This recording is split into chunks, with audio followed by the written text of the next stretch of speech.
എല്ലാവർക്കും സുഖമാണെന്ന് വിശ്വസിക്കുന്നു. ഡെയിലി അപ്ഡേറ്റിലേക്ക് എല്ലാ ആളുകൾക്കും സ്വാഗതം.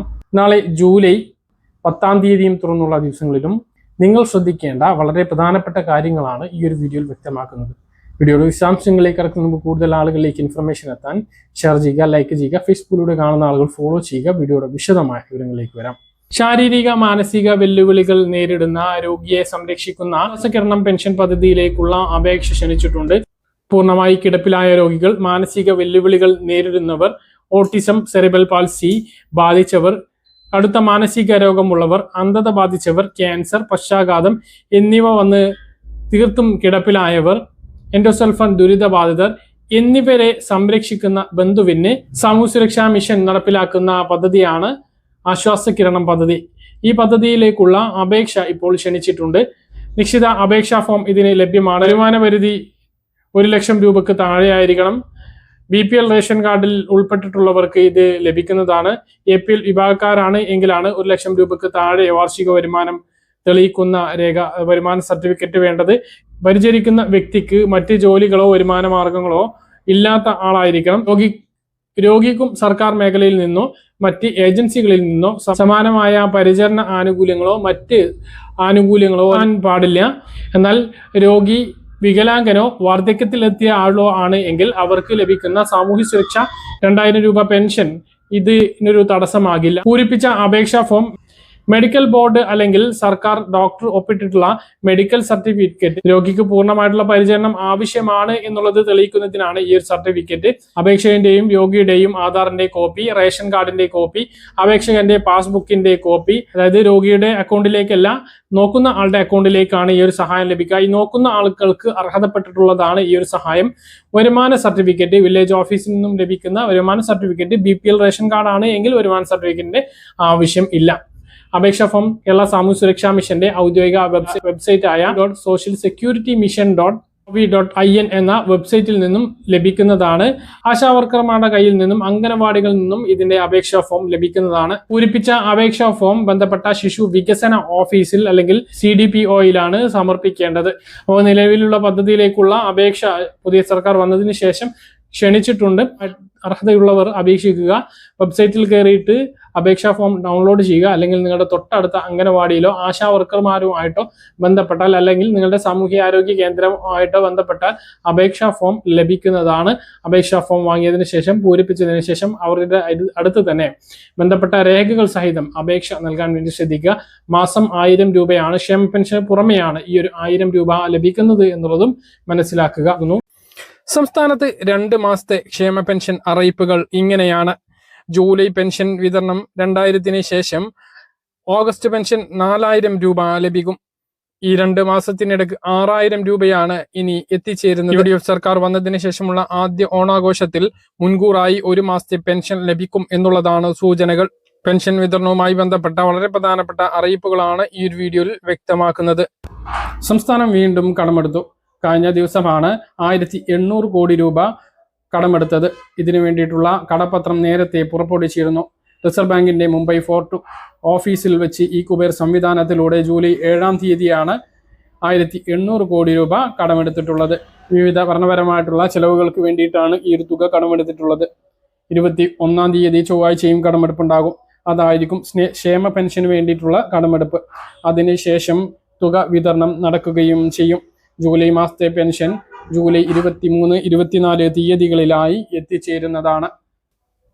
ബാങ്ക് അക്കൗണ്ടുകളിൽ വിതരണം ആരംഭിച്ച് തൊട്ടടുത്ത ദിവസങ്ങളിൽ തന്നെ കയ്യിലും പെൻഷൻ എത്തിച്ചേരുന്നതാണ്. ഓഗസ്റ്റ് 5-ന് മുമ്പ് എല്ലാവർക്കും ജൂലൈ മാസത്തെ ക്ഷേമ പെൻഷൻ വിതരണം പൂർത്തീകരിക്കും. ഓഗസ്റ്റ് മാസത്തിലാണ് നമ്മൾ കാത്തിരിക്കുന്ന 4000 രൂപ എത്തിച്ചേരാൻ വേണ്ടി പോകുന്നത്. UDF സർക്കാർ അധികാരത്തിൽ വന്നതിന് ശേഷമുള്ള ആദ്യ ഓണാഘോഷമായതിനാൽ തന്നെ മുൻകൂറായി അഡ്വാൻസായി 1 മാസത്തെ ക്ഷേമ പെൻഷൻ നൽകാൻ സാധ്യതയുണ്ട്. 1 മാസത്തേത് അഡ്വാൻസായും ഓഗസ്റ്റ് മാസത്തേതും ചേർത്ത് 4000 രൂപ ക്ഷേമ പെൻഷൻ 62 ലക്ഷം പെൻഷൻ ഗുണഭോക്താക്കളുടെ ബാങ്ക് അക്കൗണ്ടുകളിലേക്കും കൈയിലേക്കും എത്തിച്ചേരുന്നതാണ്. അതേസമയം അതിനു മുമ്പ് സ്ത്രീ സുരക്ഷാ പെൻഷൻ കാര്യത്തിൽ തീരുമാനമാകുമോ എന്ന് ആകാംക്ഷയോട് കൂടി കാത്തിരിക്കുകയാണ്. അടുത്ത ബജറ്റ് വരെ അത്തരത്തിലൊരു തീരുമാനം ഉണ്ടാകില്ല എന്നുള്ള അറിയിപ്പാണ് ഭൂരിഭാഗം ഭാഗങ്ങളിൽ നിന്നും വരുന്നത്. പ്രവാസി ക്ഷേമ പെൻഷൻ വിതരണം ഇപ്പോൾ 3 മാസത്തെ കുടിശ്ശികയുണ്ട്. പിണറായി സർക്കാരിന്റെ അവസാന സമയത്തും ഉണ്ടായിരുന്നതുപോലെ തന്നെയാണ്. അവസാന സമയങ്ങളിൽ പെൻഷൻ കുടിശ്ശിക 2-3 മാസങ്ങളിലായി വന്നു. അത് ഈ ഒരു സമയത്തും തുടരുകയാണ്. അതിനൊരു തീരുമാനം ഉണ്ടാകും എന്നാണ് നമ്മൾ പ്രതീക്ഷിക്കുന്നത്. പെരിന്തൽമണ്ണ MLA നജീബ് കാന്തപുരം സഭാ സമ്മേളനത്തിൽ വെച്ച് ഇതിനൊരു സബ്മിഷൻ അവതരിപ്പിക്കുകയും പ്രവാസി പെൻഷൻ കൃത്യമായി വിതരണം ചെയ്യുകയും പെൻഷൻ വർധനവ് വേണമെന്നും ആവശ്യപ്പെട്ടിരുന്നു. അനുഭാവപൂർവ്വം അത് പരിഗണിക്കാമെന്ന് മുഖ്യമന്ത്രി അന്ന് ഉറപ്പ് നൽകിയിരുന്നു. അപ്പോൾ പ്രവാസി ക്ഷേമ പെൻഷൻ ഇപ്പോൾ മുടങ്ങുന്നത് കാര്യമാക്കേണ്ട, കൃത്യമായിട്ട് അത് ലഭിക്കുകയും പെൻഷൻ വർധനവ് ഉണ്ടായേക്കും എന്നുള്ള വിവരങ്ങളാണ് വരുന്നത്. അതേസമയം കെട്ടിട നിർമ്മാണ തൊഴിലാളികളുടെ കാര്യമാണ് കഷ്ടം. 16 മാസത്തിലധികമാണ് കുടിശ്ശികയുള്ളത്. അത് ഇപ്പോൾ നൽകുന്നില്ല എന്നുള്ളതാണ്. UDF സർക്കാർ, അതായത് ഉമ്മൻചാണ്ടി ഭരിച്ചിരുന്ന കാലത്ത് 2000 കോടിയൊക്കെ ബാലൻസ് ഉണ്ടായിരുന്ന ഒരു ക്ഷേമ ബോർഡായിരുന്നു പ്രവാസി ക്ഷേമ ബോർഡ്. എല്ലാ മാസവും ആദ്യത്തിൽ പെൻഷൻ ലഭിക്കുകയും ചെയ്തിരുന്നു. 1ാം പിണറായി സർക്കാർ വന്നതിന് ശേഷം ഈ അക്കൗണ്ടുകളിൽ നിന്നും കടമെടുക്കുകയും പിന്നീട് ആ തുക തിരിച്ചു വെക്കാതിരിക്കുകയും ചെയ്ത സാഹചര്യത്തിലാണ് കെട്ടിട നിർമ്മാണ തൊഴിലാളികൾക്ക് ഈ ഒരു അവസ്ഥ വന്നത്. പിന്നീട് കെട്ടിട നിർമ്മാണ തൊഴിലാളികളുടെ ക്ഷേമ ആനുകൂല്യങ്ങളും ക്ഷേമ പെൻഷനും വിതരണം ചെയ്യുന്നതിന് വേണ്ടി കെട്ടിട നിർമ്മാണ സെസ് പിരിക്കാൻ തുടങ്ങിയിട്ട് 3 വർഷത്തിലേറെയായി. ഭീമമായിട്ടുള്ള തുക സെസ് പിരിക്കുന്നുണ്ട് എങ്കിലും നിർമ്മാണ തൊഴിലാളികൾക്ക് പെൻഷൻ കൃത്യമായി കുടിശ്ശിക ലഭിക്കുന്നില്ല എന്നുള്ളതാണ് വാസ്തവം. മറ്റൊന്ന്, വരും മാസങ്ങളിൽ ക്ഷേമ പെൻഷനുമായി ബന്ധപ്പെട്ട പുതിയ മാനദണ്ഡങ്ങൾ പുറത്തിറങ്ങുകയും വീടുകളിലൂടെ പരിശോധന നടത്തുകയും ചെയ്യും.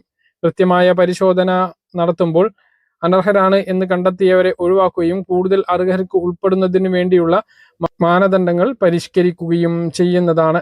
AC, ഫ്ലോറിംഗ് ഉൾപ്പെടെയുള്ള ആധുനിക സൗകര്യങ്ങളും വീട്ടിലെ ചെറിയ കാറും 2000 സ്ക്വയർ ഫീറ്റിന് മുകളിലുള്ള വീടിൽ ചെറിയ ഇളവുകളും ഏക്കറിലധികം ഭൂമിക്കും ഇളവുകൾ ലഭിച്ചേക്കാനുള്ള സാധ്യതയുണ്ട്. ജീവിത സാഹചര്യം കൂടി കണക്കിലെടുത്താവും ഇനി ക്ഷേമ പെൻഷൻ ഭാവിയിൽ അനുവദിക്കുക എന്നുള്ളതാണ് വിവരം. അപ്പൊ ഇതാണ് ഏറ്റവും പ്രധാനപ്പെട്ട ക്ഷേമ പെൻഷൻ അറിയിപ്പുകൾ. നവജാത ശിശുക്കൾക്ക് ആധാർ കാർഡ് എടുക്കണമെന്ന് സംസ്ഥാന IT മിഷൻ അറിയിപ്പ് നൽകി.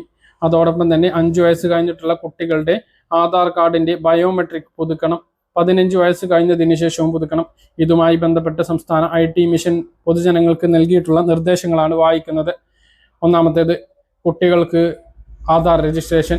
നവജാത ശിശുക്കൾക്ക് എൻറോൾ ചെയ്യാൻ കഴിയും. ബയോമെട്രിക് ഇതിനായി ആവശ്യമില്ല.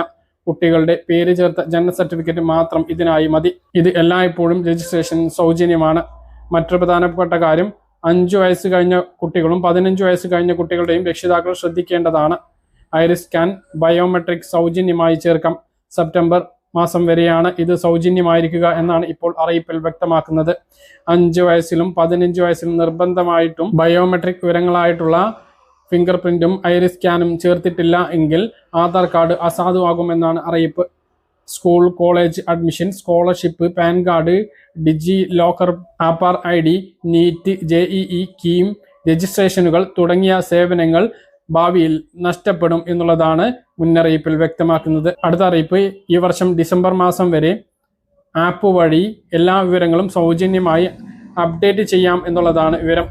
ആധാറുമായി ബന്ധിപ്പിച്ച മൊബൈൽ നമ്പറിലേക്ക് OTP വഴി സർക്കാർ ഓൺലൈൻ സേവനങ്ങൾ ലഭിക്കും എന്നതിനാൽ നിലവിൽ ഫോൺ നമ്പറും ഇമെയിൽ ID-യും ഇതിലേക്ക് കൂട്ടിച്ചേർത്ത് ഉറപ്പുവരുത്താൻ കഴിയും. അടുത്തത്, ആധാർ സേവനങ്ങൾ എന്തെല്ലാം ലഭിക്കും, എവിടെ നിന്നെല്ലാം ലഭിക്കും എന്നുള്ള അക്ഷയ കേന്ദ്രങ്ങൾ, അംഗീകൃത ആധാർ കേന്ദ്രങ്ങൾ എന്നിവിടങ്ങളിലെല്ലാം പുതിയ ആധാർ കാർഡ് എടുക്കൽ, ബയോമെട്രിക് പുതുക്കൽ, മൊബൈൽ നമ്പർ, ഇമെയിൽ ID മാറ്റൽ, ചേർക്കൽ എന്നിവ സാധ്യമാകുന്നതാണ്. പറഞ്ഞ കാര്യങ്ങൾ കൃത്യമായിട്ട് മനസ്സിലാണെന്ന് കരുതുന്നു. ഇതുപോലുള്ള ഇൻഫർമേഷനുകൾക്ക് ഫോളോ ചെയ്യുക, സബ്സ്ക്രൈബ് ചെയ്യുക.